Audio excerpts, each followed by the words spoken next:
Good afternoon. Good afternoon. Thank you so much for joining me. This is the podcast, The Endurance of Labor Laws. I am your lovely host, Lesley Sullivan, and today is episode 196. We are going to take a look at the United Union of Roofers, Waterproofers, and Allied Workers. But before we dive in, let me give a big shout out to my listeners because we do love to see you here. Thank you so much for joining us. Do check out our YouTube videos, subscribe, and hit that notification bell. Write us, let us know what you think. If you have any ideas or if you just want to give us feedback, good, bad, or ugly, please be polite. We would greatly appreciate that. But a big shout out to California, Oklahoma, New York, Georgia, Tennessee, Florida, Mississippi, Washington, Alberta, Virginia, Massachusetts, Minnesota, Colorado, Wisconsin, Texas, Hawaii, and Pennsylvania. Hey, Hawaii, good to see you there. Okay, in terms of countries, the United States, Australia, Canada, and the Russian Federation. Good to see all of you. Okay, so as I mentioned earlier, we are going to take a look at the United Union of Roofers, Waterproofers, and Allied Workers. This one is short and sweet, but the only reason why it is short and sweet is because this one is a merger of two labor unions. So I don't want to bog everybody down with the other two labor unions at this point in time. This one is short and sweet because it's very concise. So a little bit of background information. They were founded in 1903, so it goes back to around the turn of the century, which again, around that time, there were a lot of fascists immigrating to the United States from the Soviet Union and Italy. And so a lot of these trade unions were founded by fascists. Sometimes they were a little Marxist, sometimes they were blatantly communist. What's really interesting is that some of them were founded by fascists, but then they kind of swung over to communism, because communism very much has infiltrated and has been controlling these trade unions for a long time. I mean, it's like if you've seen one, you've seen them all. In terms of headquarters, they are located in Washington, D.C., aka the Swamp. This union only has one location, and that is in the United States in terms of countries. However, one of the labor unions that merged to form this one is an international labor union. So they might very well have locations in the United States and Canada or somewhere else, but this one specifically, as a merger, only has locations within the United States. Now let's see here, they do have affiliations with the AFL-CIO, which is a conglomerate. It needs to be broken up. It is a monopoly that needs to be broken up. It is fascist, it is communist, it is Marxist, and they very much like to control our elections and donate millions of dollars to the Democratic Party. That is not right. That is not ethical. I think that is very much a form of greed. They also have affiliations with the NABTU. And so diving into this a little bit deeper, it says the United Union of Roofers, Waterproofers, and Allied Workers, also known as UURWAW or RWAW, two different titles there, two different abbreviations, is a union of roofers and waterproofing personnel headquartered in Washington, D.C., aka the Swamp. And it says, as of 2008, the union has approximately 22,000 members organized into 9 district councils across the United States. So it's one of those things that this is probably a labor union that has many locals or locales, however you want to pronounce that word, but they are in districts, but then they are under the umbrella of this larger labor union. So that's why they are spread out, but they are under one umbrella. In terms of history, it says the current union has its roots in 2 separate organizations. The International Slate and Tile Roofers Union of America, which it's not really American if it's a trade union because a lot of them are fascist, and that's usually their founding, especially around the turn of the century. It says that one was chartered by the American Federation of Labor in 1903. Again, they're very much communist. And also the International Brotherhood of Composition Roofers, Damp and Waterproof Workers, which was chartered by the AFL in 1906, also, very much grounded and rooted in communism and fascism. What's interesting about these brotherhoods is that they are very similar to the Masons, the Masons Lodge and just that group that they call themselves the Masons. It's very much a cult in terms of their thinking and how they found their organizations, how their members handle things, and they tend to be very anti-female. A lot of these brotherhoods, of course, if it's a brotherhood, it's for men, obviously. But there are so many brotherhoods that are founded, and they very much resemble the cult, the Masons. And that's really sad that they operate that way. And what's interesting is that they resemble that type of organization, but yet they say they're not for government. Well, a cult is its own form of government. It just happens to be extremely wrong.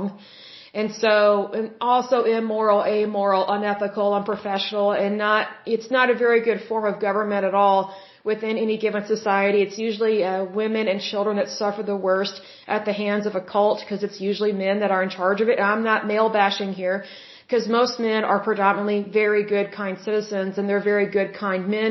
Most men are very good and godly men. It's just that sometimes when these groups are founded, they're not always founded for the right reasons, and they're not always founded in terms of, hey, let's be good Christian people here. Let's be a part of a good country, the United States, and let's do what's right for our country. Instead, it's more like, let's just make things great for us and screw everybody else. Well, that's not really how things are supposed to be. That's not very good or kind or ethical behavior. So that's why a lot of these groups tend to have a lot of problems, especially with embezzlement. It says these two groups merged in 1919 to form the United Slate, Tile, and Composition Roofers Damp and Waterproof Workers Association. So a big old long title. They're merging the two. It says the union changed to its current name in 1978. So what's interesting about this union is that its foundings go back to the turn of the century, but really this particular union did not start as it is technically today until 1978, but its heritage goes back to the turn of the century with these two different labor unions that more than likely were started by fascists. Because again, unfortunately in the United States, we had a huge influx of immigrants that were fascist, Marxist, and communist, specifically fascist from the Soviet Union. And at that time, it would have been the Russian Empire. So you have to remember that a lot of these labor unions were started before World War I.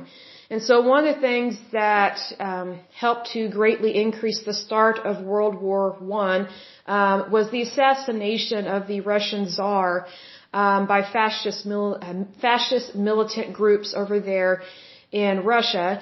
And then once they assassinated their Tsar, that's when, the Russian Empire went from being a beautiful, I would say, monarchy, to becoming the Soviet Union.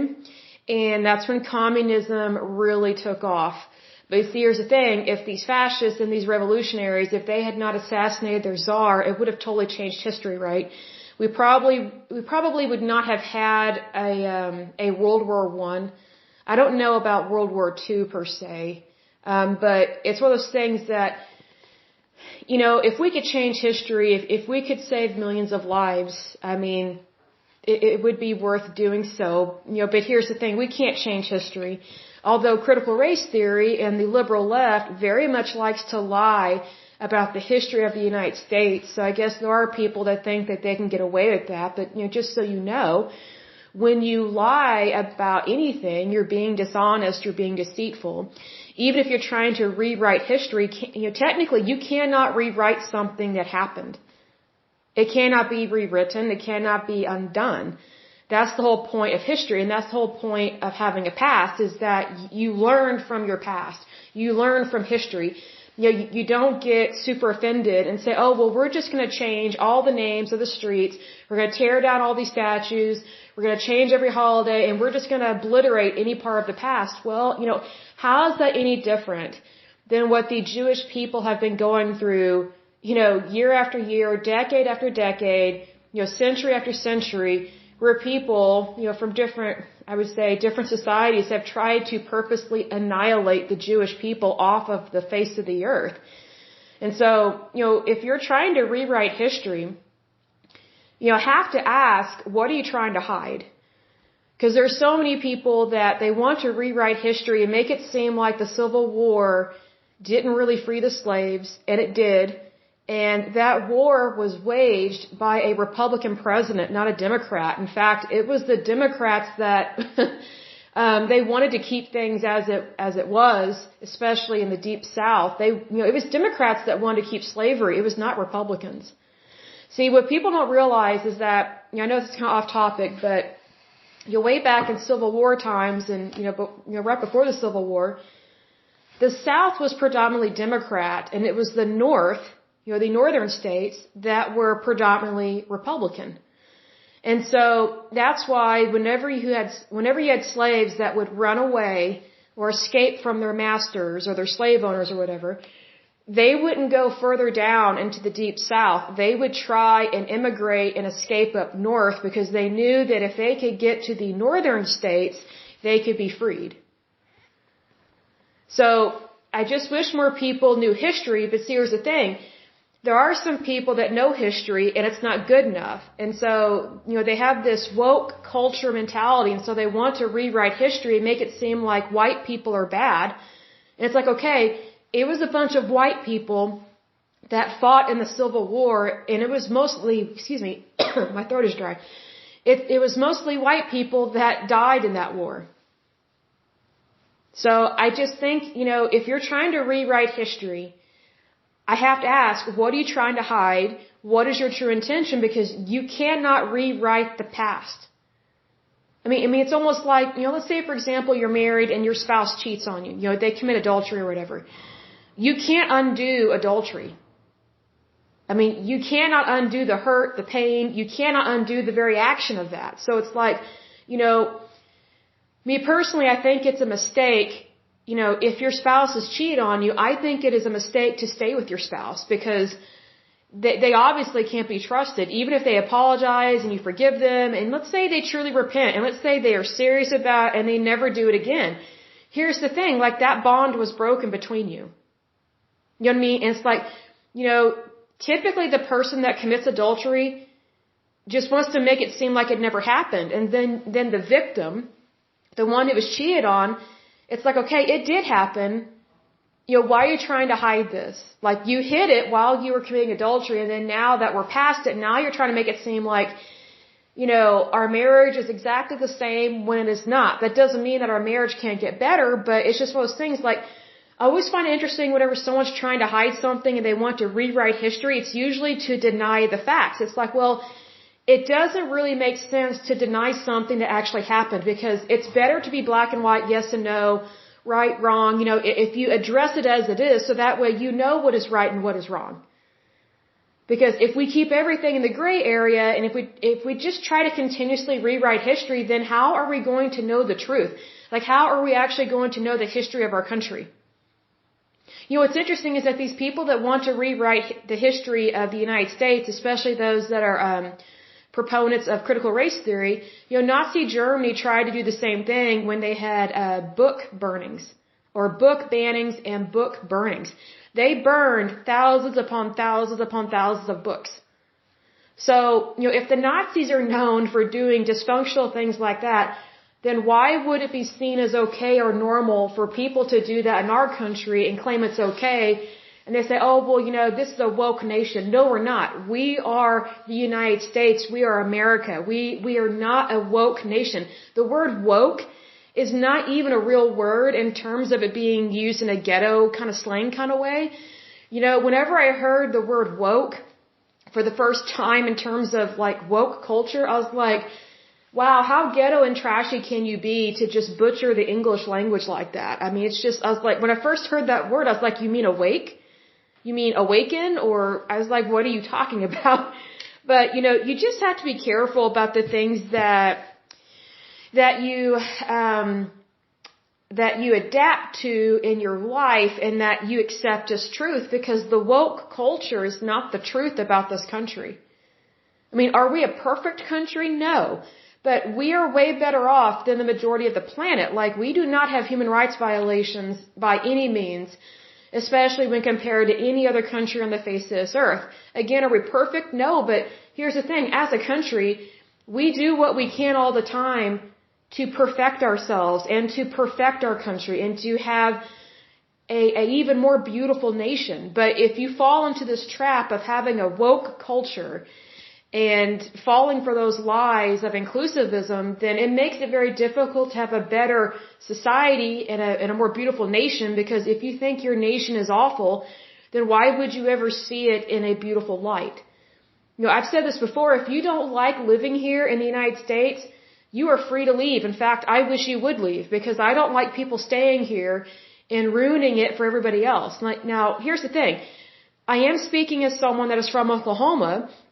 I am in the Bible Belt. I am not a fan of the Bible Belt. I am not a fan of Bible thumpers. Even though I'm a born-again Christian believers, I can't stand Bible thumpers because they're typically very ignorant and they shame and blame, and that is actually not the real Christian faith. But my point is this. Oklahoma is an at-will state. I can't stand that. But I also can't stand labor unions being in charge of almost all of our labor, because that would be tremendously bad. And the reason why is because a lot of these trade unions are in the back pocket of the Democratic Party. And that is a conflict of interest, especially when it comes to our elections, and especially when it comes to our laws that are written, and also how things are judged at a state and federal level. So, it very much affects the legality of so many things. So I think we have to be very careful about these things. And we need to make sure that we are putting America first. Not these whims of our society like woke culture and white privilege and things like that. Both of those are the two dumbest things I've ever heard, but they're also the two most dangerous things I've ever heard of, because I didn't have a clue what they meant until I actually researched them. I'm like, oh, this is what people are falling for? It's just like, I look at it this way. As a Christian believer, I know that I have a choice. I can either choose to be blessed or I can choose to be cursed. We have that choice. Well, as a Christian believer, I choose to be blessed because I don't want to be cursed. I look at the same way in regards to just our regular everyday living and handling politics and things of that nature. Do you want divisiveness or do you want unity in your country? Because if you want divisiveness and if you want your country to be a hellhole, or use whatever other word you want to use to describe it, then be divisive. Go with this woke culture. Go with, these false doctrines of white privilege and critical race theory, and racism is everywhere and it's all because of white people. And it's like, not all white people are bad. In fact, most of them are predominantly good. Here's the thing. Most of the racist people I've met have been African American. And here's the thing. Black people are extremely racist towards their own people. It shocks me how they talk to each other sometimes. Like, I'll be out in public and the way they curse at each other, I'm like, it's like Jerry Springer Part 2. And this is in Oklahoma. This is in Oklahoma City. Like, I'll be in the parking lot, like I'll be walking into like a Best Buy or like a Ross, or, walking into a gas station, whatever the case may be. And I will just hear the most foul, most disgusting, most degrading language come from African Americans, and they're talking to a fellow African American like that, and they're using the N-word like every other sentence or every other word. And I'm just like, if it's wrong for white people to use that word, then it's wrong for everybody to use that word, because it's not a term of endearment. I think the only person that can really get away with saying it and it be funny is Chappelle. I think Dave Chappelle, whatever his name is, he is funny. Some of his stuff goes a little extreme every once in a while, but I think he's funnier now that he's older as opposed to when he was younger, because I remember when he had the Dave Chappelle show, and I did not like it. It was unbelievably crude, rude, disgusting. I was just like, man, this guy is disturbed. Now that he's older, he's mellowed out, and he's really funny when calling out, dysfunctional people in our society and the funkiness and the strangeness of our culture, and these very super sensitive millennials and these super sensitive LGBTQ community people. And it's just so funny because he has a really good point, but he's the only one I've seen so far that can use the N-word and actually be funny and that it's not degrading. Now, I will say this. I wish he would not use the Lord's name in vain. I think that is horrible. It's degrading not only to God, but to himself and to our country. So I hope and pray that he stops doing that, because, you don't have to say the Lord's name in vain to be funny. Dave Chappelle is funny without having to use bad language like that. He just has a sense of humor that nobody else has. And that's what's great about comedians, It's because they can take a very serious situation and just have you rolling on the floor in laughter at just how silly the serious situation is. Like, he just has a different way of looking at stuff. And you know what? Whenever he uses the Lord's name in vain, he loses me. It's no longer funny. And I'm like, man, please stop using that word. Like, it makes me cringe. I'm like, if it's making me cringe, it's probably making, our Heavenly Father cringe. So just, Dave Chappelle, if you're listening to this podcast, please stop using the Lord's name in vain. I think you're better than that. So, FYI, please, look into watching funny stuff, preferably things that are appropriate. And also, look into what are the labor laws within your individual states. Because here's the thing, your labor laws, or let me put it this way, your workers' rights, first of all and foremost, come from the Constitution of the United States. Now, you also have workers' rights and labor laws at a state level. So you have state and federal. So I encourage anyone and everyone that is listening to this podcast, you need to read the Constitution of the United States. You need to read your state's constitution, because no two constitutions within the 50 states are written exactly the same. And the reason for that is because no two states are exactly the same. Like, they don't necessarily have the exact same industry. They don't have the exact same population. Like, it's very unique. Like, for example, California is nothing like Oklahoma, and vice versa. I mean, I think when people move here from California, the only thing they like is the cheap rent. Everything else they can't stand. So I'm just like, then why don't you leave if you don't like it? Why don't you immigrate elsewhere? Because, sometimes when people move here from California, I see more and more license plates from California, and I'm like, wow. So they're moving here, and they're probably going to vote Democrat. It's like, look, please don't ruin our state. You've already ruined California. Please do not ruin Oklahoma. I do know that a lot of Californians are moving to Texas, more than likely. Slowly over time, Texas will probably become Democrat. But here's the thing. There are a ton of Democrats that already live in Texas. They live in Austin, Texas, possibly Houston, but I think predominantly Austin, Texas. It's like, whenever Texas kind of freaks out over liberalism, I'm like, you already have it there. Like, why are you shocked? Take a look at Austin, Texas, and then Dallas, Texas. Dallas is strangely liberal, even though there are so many successful companies that are headquartered there. They have some of the weirdest things on the voting ballot. I mean, when I lived there, I didn't live there very long, but I was shocked at the things that they thought was a major concern. I think the biggest thing I remember when I lived there was they were anti-plastic bag. They were so sick and tired of these plastic bags being used at grocery stores. I'm like, well, what do you think these grocers can do? And so they're like, well, everybody needs to bring their own bags. It's like, not everybody wants to do that. But yet the liberal left in Dallas, Texas, and they voted for this. They actually said, yes, plastic bags are banned. So then retailers, they had to purchase paper bags, but then they didn't really want people that purchased their goods to actually use the paper bags that were there at the stores. So you were charged anywhere from 5 to 15 cents per paper bag that you had to use if you did not bring your own reusable, nappy, nasty, trashy, germ-infested bags that you bring from home. So what I did, because I love paper bags, here's the thing. We used to use paper bags all the time. And guess what? Paper bags are biodegradable. Plastic bags are not. So I think we should just transition back to using paper bags, but not charge people a bunch of money because, paper bags, they're made out of trees. So that's biodegradable. Plastic, it's not biodegradable at all. So I can see why they can be concerned, but I think to ban them and then to punish people financially, stupid. So instead of getting mad about it, I was like, oh, paper bags, I love these. Like, they make great liners for your trash cans. Because usually, those little plastic bags, usually they're not big enough or strong enough to hold trash in my little trash cans that I have for my kitchen and my bathrooms. So I would just go into these retailers. I said, hey, can I just buy an entire set or an entire bundle of paper bags? And these employees would get so pissed at me. And I'm like, what do you care? Just charge me the 5 or 10 cents per bag. I think it's great because then when I put this, paper bag in my trash cans, I don't have to re-clean my trash can every time I take out my trash because it did not get contaminated with my trash.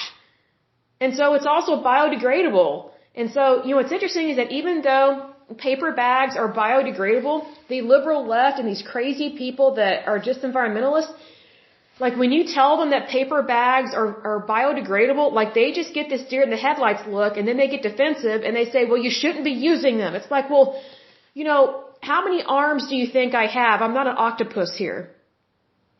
And I'm not going to purchase heavy, you know, girly looking plastic bags, you know, like the kind that you can buy from Ross or Marshall's. And, you know, they're fine and everything, but it's like those are made out of plastic. So what's funny is that Dallas, Texas, this was several years ago when I lived there, they passed this law, basically a punishment that you cannot use plastic bags, that you know, the grocers and in any kind of store, you know, even if you went to Ross or whatever, or CVS or Walgreens, no plastic bags. Well, here's the thing. Well, then, if you didn't have access to the paper bags, like if the store was out of them, or whatever, or if they give you a lecture, which I could care less, I just plug my ears, then they want you to buy their expensive, heavy-duty plastic bags that you reuse. Well, guess what? If you're against plastic, then you should not be trying to force people to purchase any kind of plastic bag, because we know that the thicker the plastic, you know, the less likely it is to ever be degraded in any way, shape, or form. Like, for example, like these Superfund sites. Like, there are so many different forms of plastic that are at these Superfund sites, and it's like the thicker the plastic, the longer it takes to degrade or break down. Like, it can take like a minimum of 500 years. So it's one of those things, like, if the liberal left was really smart, they would never try and force people to purchase bags that they don't even want, and are not even biodegradable. Like, they should have just did, you know, what they, you know, this is so interesting. So, I don't know if you've ever seen that movie. I think it's called Double Indemnity with Barbara Stanwyck, and I can't remember the guy's name that's in it. But, it's a movie where Barbara Stanwyck, she's a young wife to this older guy, and she has, her husband killed. And what's interesting is that one of the scenes is between her and the guy that helped her kill her husband. They're in, you know, what was considered a grocery store back then. Of course, you look at it and you're like, what is that, a feed store? Like, it's so different, because grocery stores back then, they were not jam-packed with goods everywhere, and it wasn't like a Costco or a Walmart. They were just a small store. And so what's interesting is that what I noticed in that movie, you know, when I watched it as a teenager, I was like, hey, they don't have plastic bags. What they do is they actually have, what's it called, paper bags, but then they also use, what are those called? They're cardboard boxes. So basically, like, if you had a lot of stuff that you purchased, you know, like, maybe you purchased like several, you know, cans of beans or things like that. And, you know, what they would do, you know, the store owners, which are usually mom and pop shops, what they would do is they would save the boxes that their product was shipped in. They would fold down the flaps in the boxes so that it would make an open box. And then whenever someone would purchase their goods, as they're ringing them up, they would place those goods in these boxes, and then they would hand the box to the customer when they paid for their goods. And that's how our country back then did not have these huge issues with plastic. Because plastic wasn't used in grocery stores like that back then. It just wasn't. Like, they used paper and they used cardboard boxes. FYI, cardboard boxes are made out of paper, aka trees, so they are biodegradable. So that's why back then, they did not have these big old problems with hazardous landfills or trash dumps. Things were recycled all the time, and back then, they recycled Coca-Cola bottles and any kind of, I would say, any kind of drink that was manufactured in a glass bottle. Like, they didn't have any plastic bottles back then. Everything was in glass. And so they would recycle it. Like, I remember as a little girl, we still had recycling of glass bottles. Like, this was way back, gosh, it must have been the late 80s, early 90s. And back then, you know, bottled water was not a thing then. It was very rare to see a bottle of water in, like, plastic or something. Like, people didn't walk around with plastic bottles of water. It just wasn't done back then. And so, I remember going out to eat with my mom and my sister as a little girl, and we went to this pizzeria every now and then.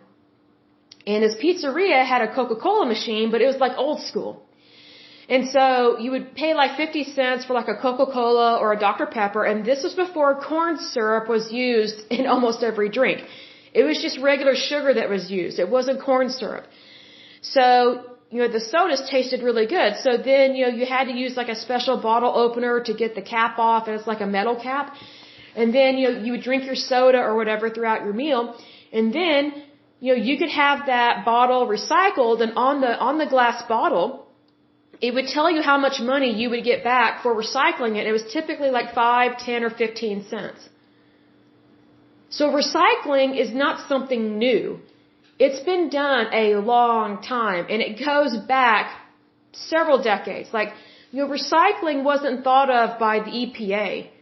They were already recycling for decade after decade. In fact, a lot of people recycled a lot of things even around the turn of the century. So what's interesting is that the liberal left likes to take things that was already being done in our society and make it seem like, they thought of it. It's their idea, and so we have to do what they say because they care, and supposedly we don't. It's like, no, actually, our entire society cared to recycle even way back in the day. Like, it was just considered a normal thing to do. It wasn't considered, oh, let me pat myself on the back because I have a recycling bin in my house out by the curb, and I have that stupid symbol on my house or on my vehicle to show that I care about the environment. It wasn't this goody two-shoes or pat myself on the back, I'm more important than you, I must care about trees more than you, I'm a tree hugger, you're not. It wasn't like that back then. Like, people did not have a lot of waste back then. Like, they didn't throw away a lot of their food like that. Like, whenever people, whenever they went to the grocery store and things like that, they were typically buying food to make for their families. And so they didn't throw away a lot of stuff. Like, they ate the leftovers and things like that. And a lot of food was cooked at home because it wasn't common for people to go out to eat at that time. Because fast food, it was around, but it wasn't common. Like, I don't think Taco Bell came out until like the 1960s, I think. I'd have to look that up. But I mean, there's so many fast food restaurants that are just commonplace today. But it was very uncommon back in the day. Like, you did not go out to eat unless there was a special occasion. And I'll close with this. Like, I remember as a little girl, we hardly ever went out to eat. And when we did, it was a big deal. And I remember going to Red Lobster for my sister's birthday every year when we were children because she loved Red Lobster. Loved it. I wasn't a big fan of it, but I was like, okay, we're going, whatever. And you had to dress up back then to go to a Red Lobster. It was not like a Golden Corral like it is today. Like, I remember when people stopped dressing up nice to go to Red Lobster, I was like, oh my gosh, these slobs, what are they doing in here? Well, things had changed in our society where people no longer dressed up. Like, you used to have to dress up to go to Red Lobster, and you used to have to be dressed up to go to Olive Garden. And used to, like, during the day at lunchtime, it was professional business people that ate at those restaurants, so they were in suit and ties, and the women were in pantsuits or dress suits or things of that nature. Because I remember that they were all professionals. I just remember that as a little girl, I was like, oh, I can't wait to grow up and dress up. And it's just like, now I'm grown up, it's like everybody dresses like a slob, because it's very rare for people to dress nice, and that's really sad. But anyway, I remember, we would go once a year to Red Lobster for my sister's birthday, and we had to dress Sunday best. Otherwise, you did not get in past the head waiter. I mean, or the hostess or whatever. Like, they didn't let you in if you didn't look right. If you were not dressed right. And plus, people behaved so much better back then. Like, as kids, we knew we had to behave. Now look at what has happened. The standard has been lowered. The bar has been lowered. Now it's a free-for-all in these restaurants. And people dress like slobs. Their kids act like animals. They throw food. It's ridiculous. And I'm not saying there wasn't ever a loud, cranky baby, back in the day, but these kids today, they are not disciplined like they were even just 15, 20, 30 years ago. And because of that, there's so many restaurants that I don't go to, like Chili's. Oh my gosh, the noise in there. It's like a Chuck E. Cheese for adults. And then they bring their kids, and it's unbelievably loud. I mean, but here's another thing. Chili's, the way they build them, acoustically, it is awful. It is extremely loud. And then you've got these people that show up, also dressed like slobs, but also Chili's is a little more casual. But people just don't behave right, and they just let their kids run amok in there. It's weird. It's like a daycare. I'm just like, oh my gosh, this is so weird. And I feel so sorry for the waiters and the waitresses because they're having to deal with people that don't know how to behave. They do not discipline their children. And then, what's interesting is that these people that don't train their children properly and they don't discipline them, they act like they are supposed to be catered to above and beyond what is considered normal catering to in a restaurant. It's really weird. Like they have this sense of entitlement. It's like, okay, I don't understand how they can have a sense of entitlement, but yet their children act like animals. I mean, it's just unbelievable how loud they are. And yet almost all these kids have an iPad, an iPhone, or something to distract them because the parents, what they do is they just continuously appease their children instead of disciplining them. Oh, be quiet, I'll give you this. So now these kids have all these toys, and now we have kids that are super fat because their parents just put food in their mouth or stuff them with food just to shut them up. And the kid realizes, hey, if I misbehave, if I don't do what they want, I'll get what I want. Kids are very smart. They figure stuff out. But see, here's the thing. When kids don't respect their parents, they hardly ever respect anybody else. And so that's why I feel very sorry for anyone in the restaurant or hotel industry because, I know it's got to be tough. I've worked as a waitress before several years ago, and I was just shocked at the behavior. Like, it's one thing to be a customer. It's totally different to actually be a waitress and have to deal with these people. And, what's funny is that I remember there was this one table I had like 20 people. It was a big table. And how these kids behaved was so shocking to me. I just stood there and looked at them. And the mother, the dad could care less. He was like, I don't know what's up with some of these dads. Like, they just think that women are supposed to be in charge of everything. And I think that comes down to the negative side of the feminist movement. But it's like, sometimes these kids, they need a spanking from their dad. Like, they need the fear of God put in them. Just a little bit.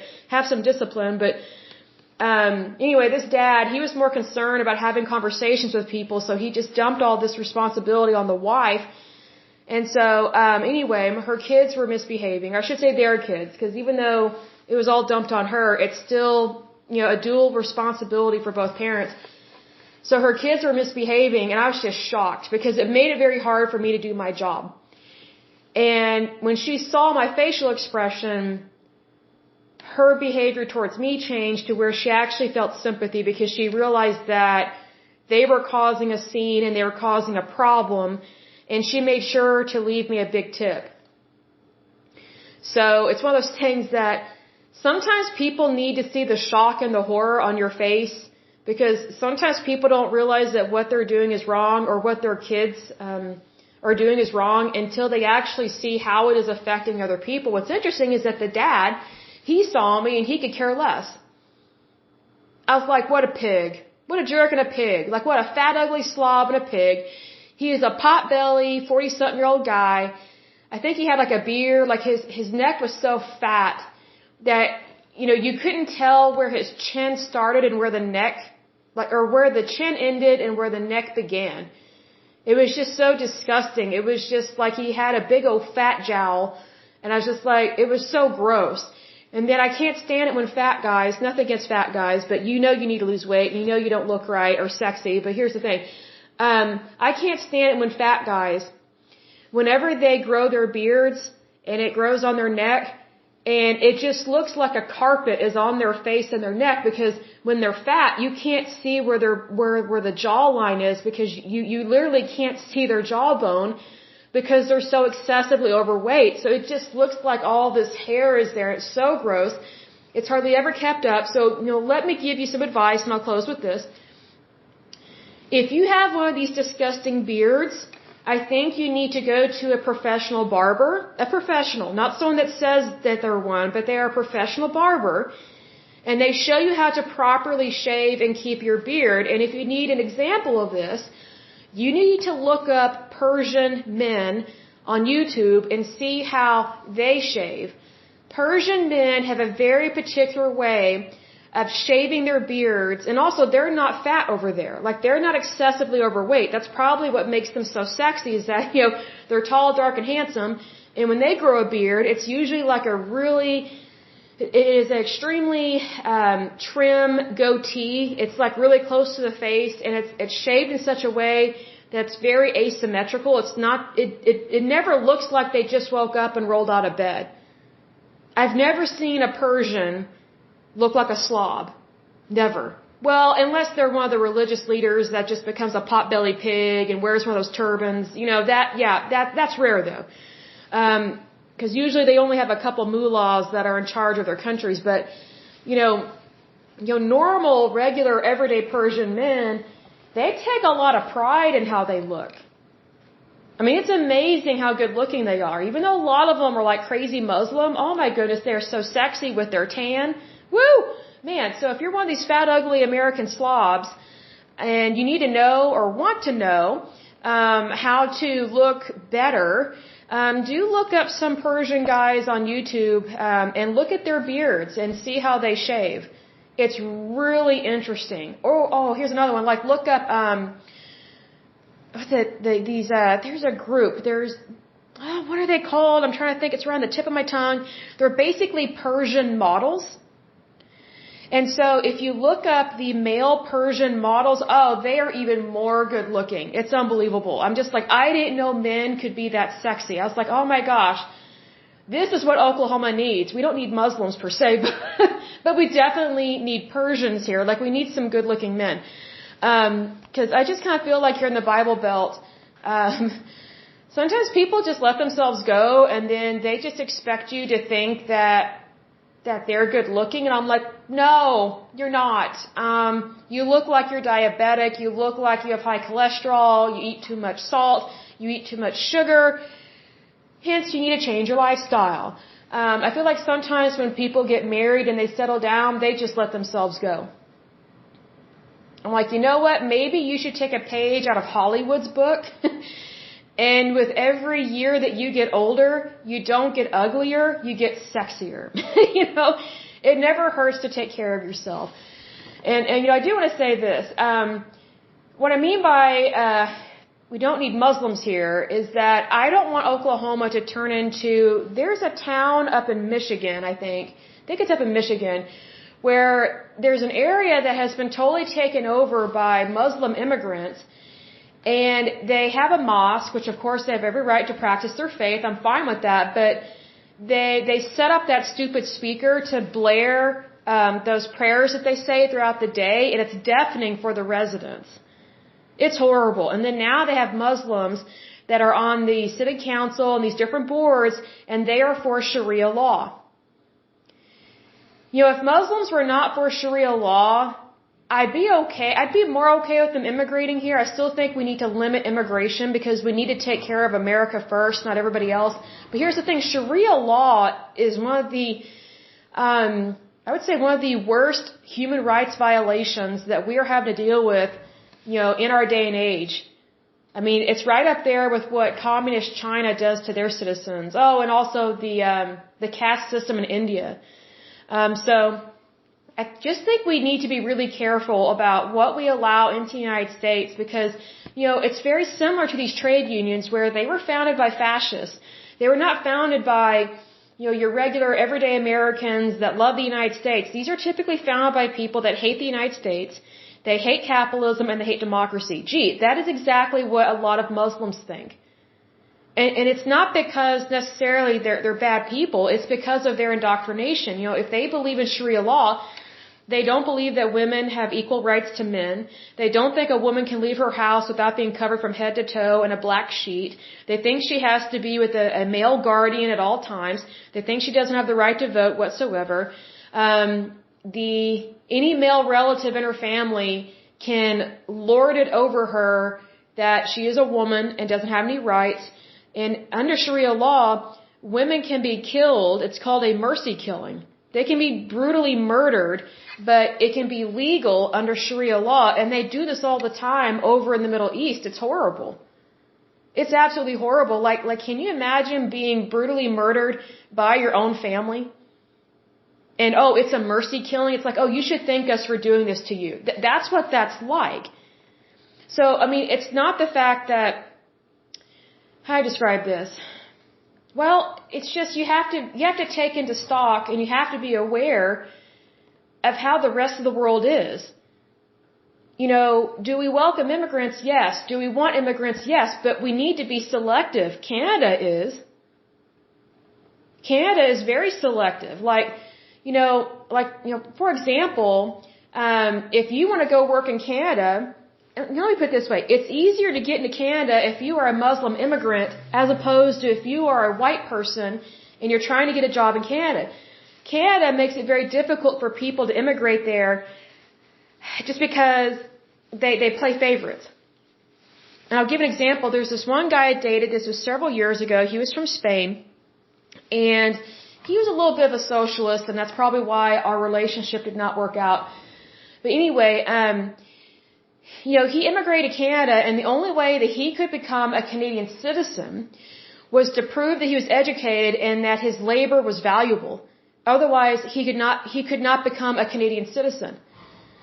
And so he had to have proof that he had a college education. He had to have proof that he had a job, and he had to have proof that he could only do that job and that his employer actually valued him as a human being. Otherwise, he would not have been granted Canadian citizenship and he would have been deported back to Spain. Now, here's the thing. Canada, they let Muslim immigrants in all the time under Trudeau because he's politically correct. He's not correct, he's politically correct. So, meaning he's incorrect about things all the time. Like, he cares more about looking good as opposed to doing the right thing. And so what Canada has been doing is they have been allowing a whole bunch of illegal Muslim immigrants into their country, giving them citizenship, as opposed to bringing in the best and the brightest and opening they're not opening their gates to, or their doors to white people from Europe, which is really sad. It's just like, oh, and if they are opening their doors to them, it's like, oh, you have to have a college education, you have to have this amount of work experience. But these Muslim immigrants, they don't have to prove anything. Nothing. They get a free pass. Now, is that right? No. So needless to say, that's another reason why I get concerned with international trade unions, because Canada's laws are not like our laws, thank goodness, because, we do not have a stupid leader like Trudeau. I'm not a huge fan of Biden, but, he's no Trudeau. Trudeau is a moron and an idiot. He's incompetent. He's a playboy. I bet he drives his wife nuts. I'm guessing the only reason why she married him was because he looked like a model when he was younger. He doesn't anymore. And plus she probably married him for the power, because his dad was a political figure for a long time as well.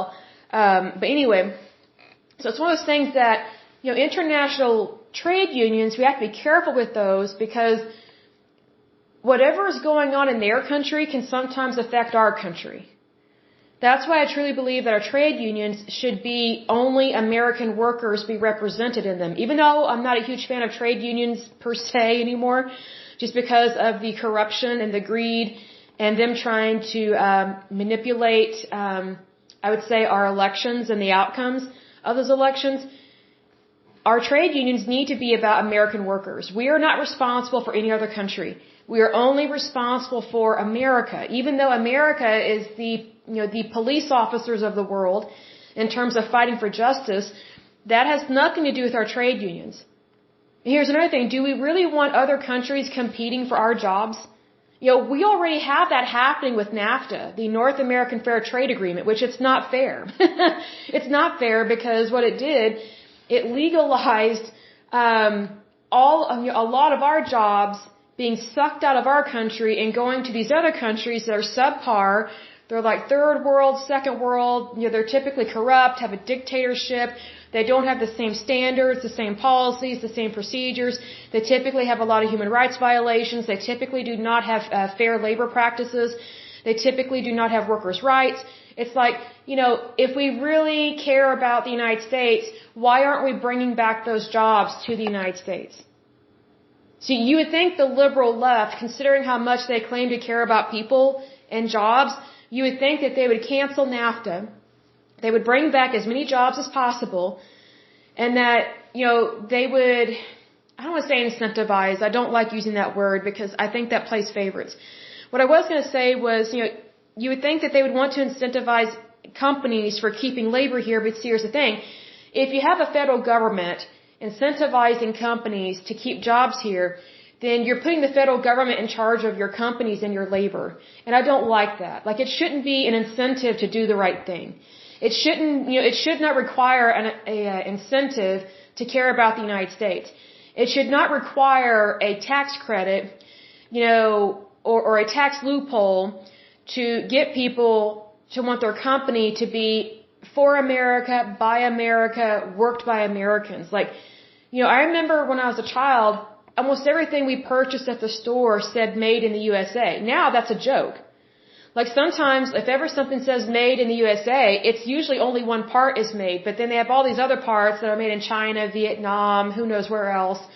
It's like, okay, why aren't we producing our own goods? We have the ability.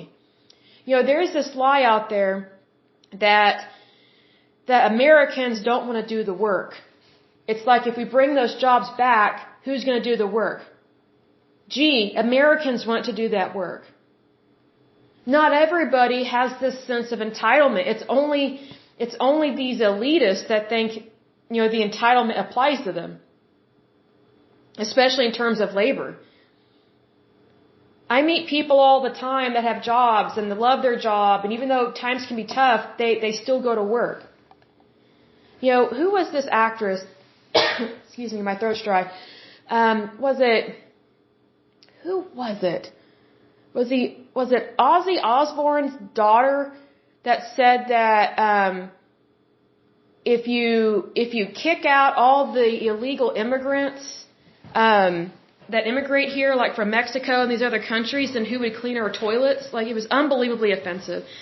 I mean, that was unbelievably degrading to Latinos. I'm just like, wow, so that's what she thinks all Latinos do? I mean, I think she said this on The View, and some of the ladies on there just kind of looked at her like, whoa. But see, that's her entitlement thinking. She thinks that it's only Hispanics doing that kind of work. That's not true. There are so many different types of people that do that work, and of different races. I mean, it's just unbelievable what she thinks is the norm, and it's not. But see, here's the thing, that may be what takes place in her house. She may have a Hispanic maid, a Hispanic toilet scrubber, a Hispanic gardener, and you know what? That just may be her mindset, but that does not reflect what is actually happening in the entire United States. See, here's the thing. If we actually had more jobs here, there would be so many high schoolers and college students that would go to work. Because I remember when I was in college, it was hard to find work. It was ridiculous because we had all these immigrants here. We had all these international students that took our jobs. So, I mean, needless to say, whenever non-international students found a job, we did everything we could to keep our job.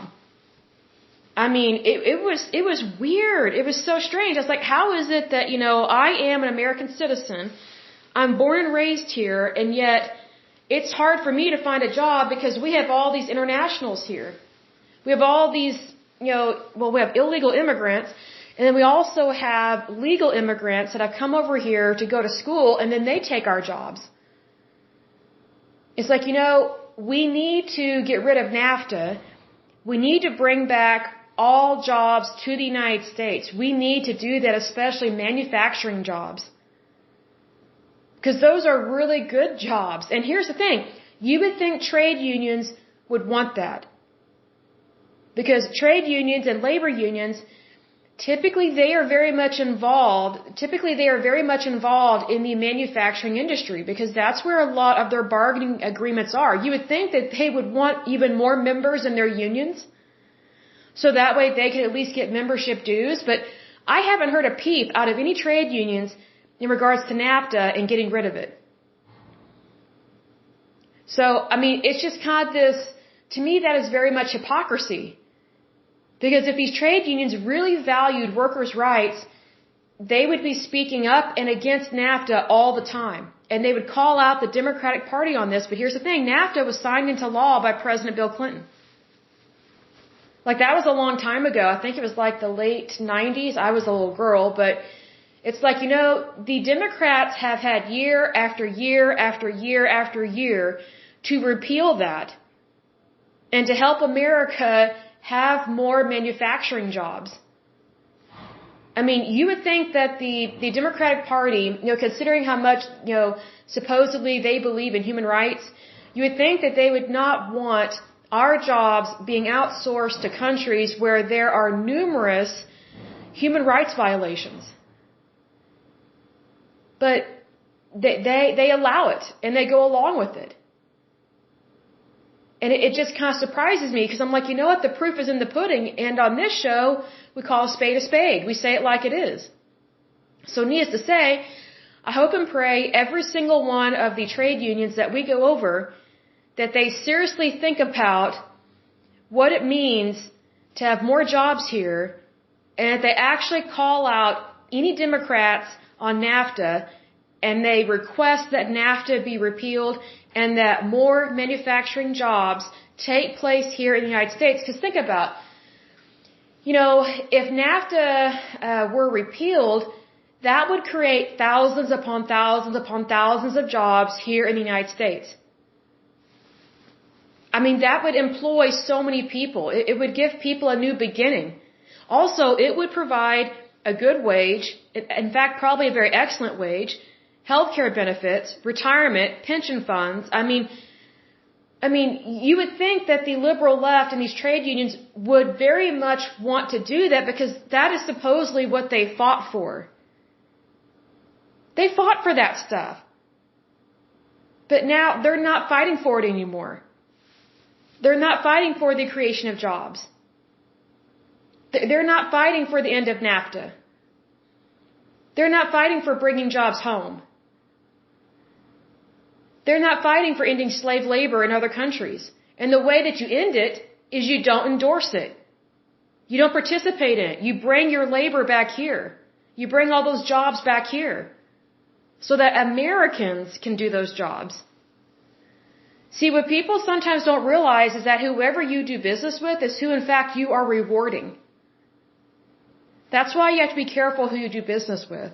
I would think that would be common sense, but these days, I don't know anymore. I don't know if people really have common sense like they used to. Like, I think people were smarter in the 90s and the 80s than they are now. Like, just a overall common sense and just overall general knowledge, I think people were better way back then. At least that's my impression of it. Then again, I was a little girl. But anyway, I will go ahead and end this podcast, but as usual, until next time, I pray that you're happy, healthy, and whole, that you have a wonderful day and a wonderful week. Thank you so much. God bless, and bye-bye.